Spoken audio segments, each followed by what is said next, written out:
dengan bacaan-bacaan Rasulullah sallallahu alaihi wasallam, apa yang Nabi kita baca dan bagaimanakah cara qiraahnya Rasulullah, cara bacaannya Rasulullah sallallahu alaihi wasallam.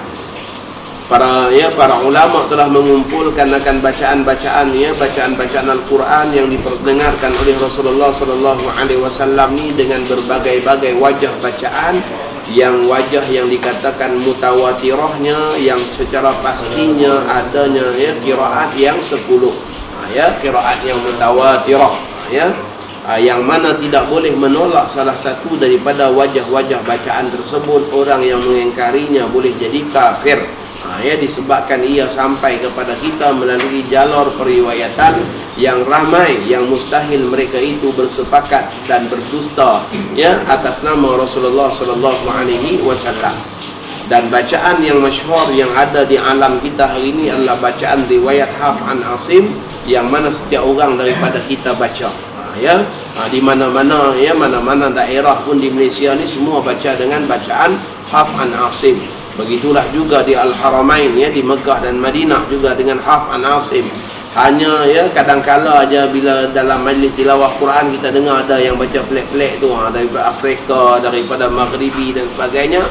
Sesekali kita dengar, pasal apa dia sebut macam tu, lainlah. Itu merupakan bacaan ataupun wajah-wajah bacaan juga daripada Rasulullah sallallahu alaihi wasallam, tetapi mengikut imam-imam qiraat yang lain, bukan melalui jalan Hafs an Asim.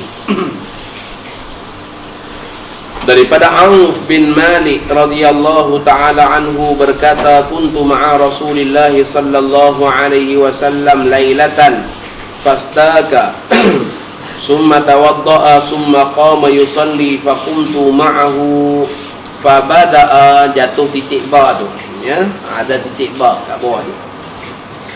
Fabada'a fastataha al-baqarah fala yamurru bi ayati rahmatin illa waqafa fasa'ala wa la yamurru bi ayati 'adzabin illa waqafa fata'awwadha summa raka'a famakatha raki'an biqadri qiyamihi wa yaqulu fi ruku'ihi subhana dzil jabarut wal malakut wal kibriya wal 'azamah summa qara'a Ali Imran summa suratan yaf'alu dhalika fi kulli rak'atin.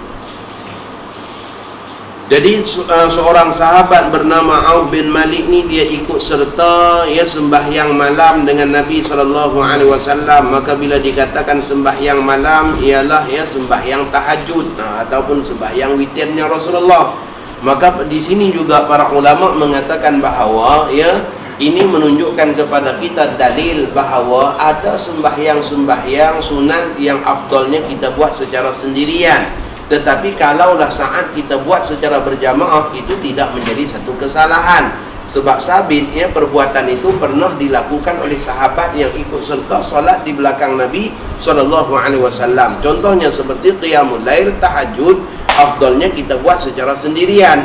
Tapi kalaulah kita buat secara berjamaah, itu tak jadi masalah. Sama seumpamanya seperti kita katakan solat sunat duha. Solat sunat duha ni merupakan solat sunat yang afdal kita buat secara sendirian. Tak dituntut pun kita lakukan secara berjamaah. Tetapi kalaulah kita lakukan secara berjamaah, ulama mengatakan bahawa sembahyang itu sah. Sembahyang itu sah dan boleh dilakukan. Jadi kata Auf bin Malik, ketika aku bersama Rasulullah SAW di suatu malam, lalu baginda bersugi, kemudian berwudu, seterusnya menunaikan salat.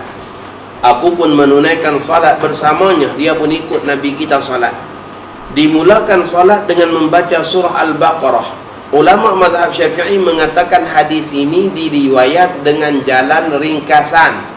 Sebab Auf bin Malik dia tak cerita satu-satu. Maka mulalah Nabi kita bertakbir, kemudian Nabi kita baca Fatihah, kemudian Nabi kita baca Baqarah. Dia tak cerita macam tu. Terus disebut faftataha bil Baqarah, maka baginda memulakan dengan bacaan Al-Baqarah. Jadi ada orang salah anggap mengatakan bahawa kalau sembahyang sunat ni tak baca Fatihah pun tak apa. Terus saja baca surah. Sebab apa? Ada dalil dia, hadis dia, Nabi kita baca surah ni. Jangan macam tu. Sebab itu kita kena tengok pedoman-pedoman dan rujukan daripada para alim ulama. dalam memahami hadis-hadis Rasulullah sallallahu alaihi wasallam. Ya, di sini para ulama mengatakan hadis ini diriwayatkan dengan jalan ringkas, di mana Auf bin Malik dia nak cerita suatu perkara yang sangat penting, iaitu bacaan-bacaan yang Nabi kita baca, ya, surah-surah yang Nabi kita baca, ya, ketika mana sembahyang malam. Jadi tak perlulah beliau menceritakan satu persatu fakabbara summa qara al-Fatihah ya. Tak disebut dengan satu persatu, mula-mula takbir, kemudian baca Fatihah, kemudian baca surah. Tak macam tu, langsung aja sebut dengan matlamat dia nak maklumkan Nabi kita satu rakaat dengan satu surah.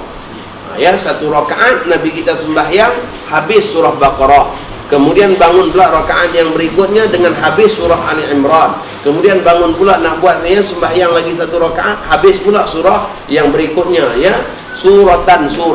Itu yang nak dimaklumkan, ya. Ya, suratan yaf'alu dzalika fi kulli rak'atin. Satu surah ya pada setiap rakaat. Dilakukan oleh baginda sallallahu alaihi wasallam.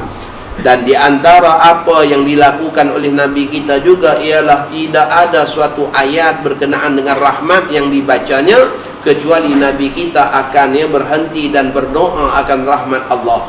Ayat-ayat yang menunjukkan pengampunan Allah, ayat-ayat yang menunjukkan kepada kita akan syurga Allah, maka pada ketika itu sunat kita berhenti dan kita berdoa memohon akan rahmat ataupun syurga itu, ya. Dan begitulah juga bila baginda melalui akan ayat-ayat azab, ayat menceritakan tentang kemurkaan Allah, ayat yang menceritakan tentang neraka Allah, ayat yang menceritakan tentang siksaan-siksaan, maka pada ketika itu sunat juga kita berhenti dan kita berdoa, ya, untuk dijauhkan daripada azab. Contohnya kita katakan a'udzubillahi min zalik, ya, aku berlindung dengan Allah daripada yang demikian itu, ya. Dan ulama mengatakan bahawa antaranya Hibrul Humam Ibn Ahmad Al-Masri mengatakan bahawa tidak terikat antara makmum dan imam dalam ucapan-ucapan doa ini. Maksudnya kalaulah tuan imamnya baca tapi tuan imamnya tak berdoa dengan doa tadi, juga sunat kepada para makmum yang sedang mendengar akan bacaan imam berdoa. Sunat makmum berdoa. Daripada Ummu Salamah radhiyallahu taala anhu berkata, sesungguhnya beliau berkata, kana Nabi sallallahu alaihi wasallam yuqatti'u qira'atahu yaqulu alhamdulillahi rabbil alamin thumma yaqifu thumma yaqulu arrahmanir rahim thumma yaqifu wa kana yaqra'u maliki yaumiddin. Rasulullah sallallahu alaihi wasallam akan memberhentikan, yakni waqaf bacaannya pada setiap ayat. Mula-mula baginda membaca, ini contoh yang diberikan oleh Ummu Salamah. Dalam riwayat yang lain, Ummu Salamah membaca Bismillahirrahmanirrahim, kemudian Alhamdulillahirabbil alamin, kemudian Ar-Rahmanir Rahim, kemudian Maliki Yaumiddin, dan seterusnya. Jadi Ummu Salamah menunjukkan bagaimanakah cara Nabi kita membaca akan satu surah daripada Al-Quran. Maka sebab itulah para ulama mengatakan afdalnya surah Al-Fatihah itu kalau kita baca setiap ayatnya dengan kita berhenti, kerana ittiba'an li Rasulillah sallallahu alaihi wasallam, sebab kita nak ikut dengan pedoman yang diberikan dan ditunjukkan dalam bacaan-bacaan Rasulullah sallallahu alaihi wasallam. Dan kalau kita nak menyambung sekalipun, maka kita pastikan kita berhenti pada wakaf-wakaf tam. Wakaf-wakaf tam ni maksudnya wakaf-wakaf yang ada kesempurnaan makna, yang tidak lagi berhubung dengan ayat yang berikutnya. Saat kita berhenti di situ, maka maknanya dah sempurna, dan ayat yang berikutnya merupakan, kita katakan merupakan permulaan kepada cerita yang lain. Maka pada ketika itu juga boleh kita berbuat demikian, kerana itu lebih membantu orang-orang yang mendengarnya, terutamanya yang memahami bahasa Arab, untuk faham dan menghayati ayat-ayat yang dibaca.